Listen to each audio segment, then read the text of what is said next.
welcome to day 5. I can't believe it's our last day finally together. I'm Megan, physical therapist, and it has been my absolute pleasure to collaborate with Bee and Union Yoga Studio over this past week. Today, on day 5, we're going to finish at the neck. I know many of us and many of my patients have been talking to me about neck pain over their Zoom calls or driving to different places. So the first thing we'll do is take a look at the anatomy and really what is, kind of dive into what is around the neck and upper back posture areas. The next thing we'll do is learning how to kind of turn on some of those muscles around the area as well as some of the postural muscles. And then finally we'll run through a few different yoga poses and brainstorming ways that we can really keep that great neck alignment with those poses. So first looking up at the in the back of the neck. I don't know many folks who haven't come up to me and say, I kind of have knots or tightness in these upper trap muscles. The upper traps really connect our shoulders to the base of our skull here, and whether they're lifting our arm or bringing our neck back when they're working together, or bringing our neck to the side, these upper trap muscles are working all the time. So we'll give them a little bit of love today, as well as figuring out ways to strengthen around the area. And there are even really, if you peel back, some really even deeper, small, teeny tiny muscles in the neck as well that we're going to give some love with some different very specific exercises. So let's get started.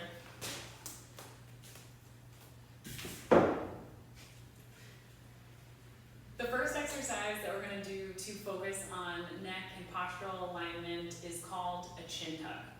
You can start either in a seated position or standing with your feet right under your hips and a nice strong base of support. Pretend like someone, and we've all run across this, you're standing in front of someone who has bad breath. What are you going to do? You're going to tuck your chin straight back away from that bad breath. So what it'll look like from the side is bringing your chin back towards your spine and your ears more in line with the neck. Where many of us are very much so forward with our computer work or our driving or lifting and carrying things, this is more focused on our shoulder blades being set, backing down our spine.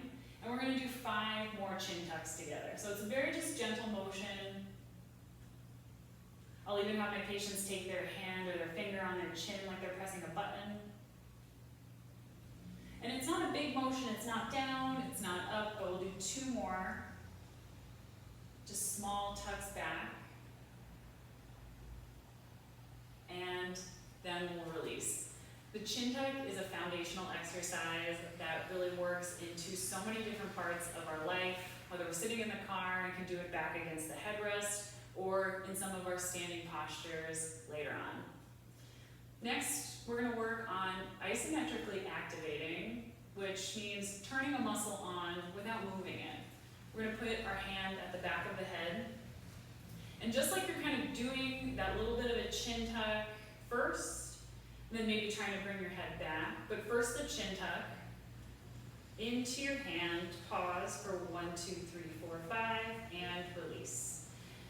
You can always also stand up against a wall and do this. We'll do twice more, pressing straight back. 1, 2, 3, 4, 5, release. You should start to feel some of the muscles kind of in the back of the neck, the very low part of the skull, pressing straight back again. 1, 2, 3, 4, 5, and release. So right now we've just kind of turned on and gotten some blood flowing, gotten the muscles kind of woken up a little bit there, so that they can start to bring us into a more upright posture instead of being forward. The next 2 ways is now with your hand kind of at your temple. It's going to be like we're tilting the ear to the shoulder, but we're just going to be kind of turning the muscle on and pressing the side of the head into the fingers. So we'll press into the fingers. We're going to hold for 1, 2, 3, 4, 5, release. And sometimes I see folks kind of using their whole body for this one. Just the side of the head, we'll do 2 more. 1, 2, 3, 4, 5, release. And last one, 1, 2, 3, 4, 5, release. So you may ask yourself, well, Megan, where am I supposed to feel this?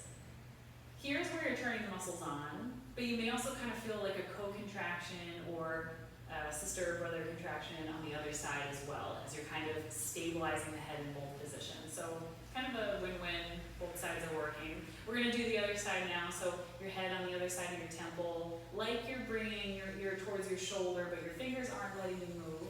We're gonna go into the hand for 1, 2, 3, 4, 5, release. 2 more, pressing, 1, 2, 3, 4, 5, release. And last one for 1, 2, 3, 4, 5, and release.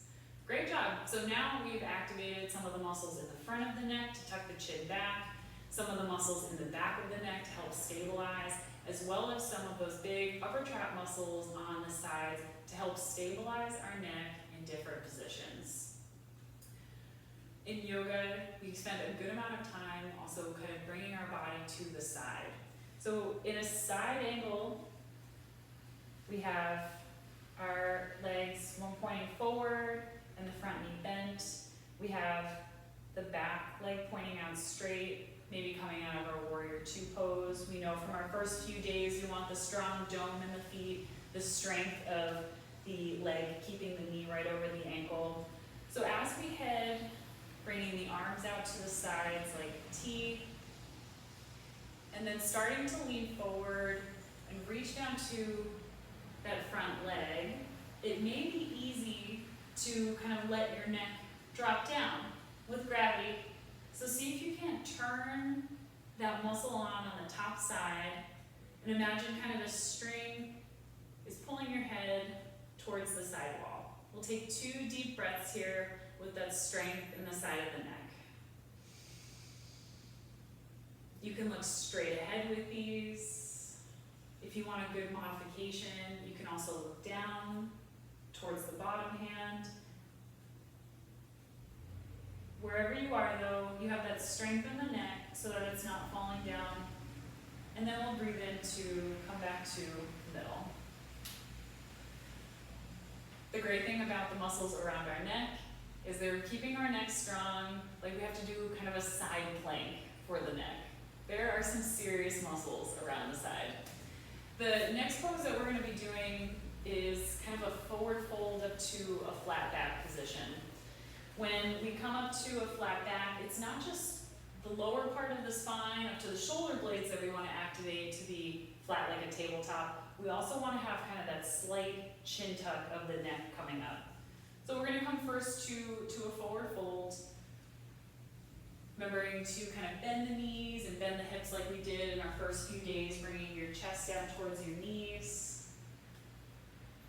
As we start to slide our hands up the shins, coming to a flat back, first at the tailbone, then at the low back with your belly button strong towards your spine, your shoulder blades pinched back together. We again have that slight chin tuck of the chin being towards the neck. So that person with back breath has now moved to the ground and we're tucking away from them. We have that strength in the back of the neck for one more deep breath. And then we'll release again to forward fold. And then we'll slowly come all the way back up, rolling up at the neck as the last thing.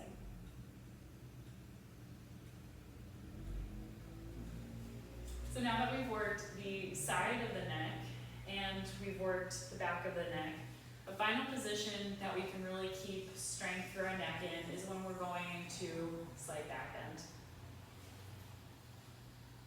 If we're starting to look up towards the ceiling, instead of kind of going just straight up towards the ceiling, having a little bit of that chin tuck first will allow you to have strength through your neck as you begin to lengthen through the front of the throat.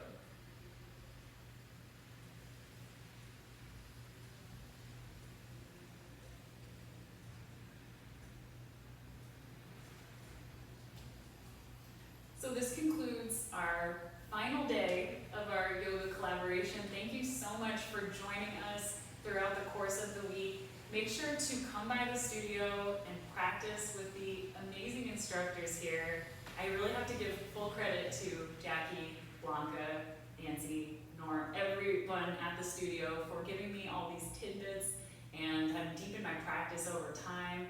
I know I definitely take a lot of this to help my patients out with, and And I hope that you found some of this information helpful. I'm always happy to chat. If you have any questions, send me a message. If not, I'll see you around the studio. Thank you so much.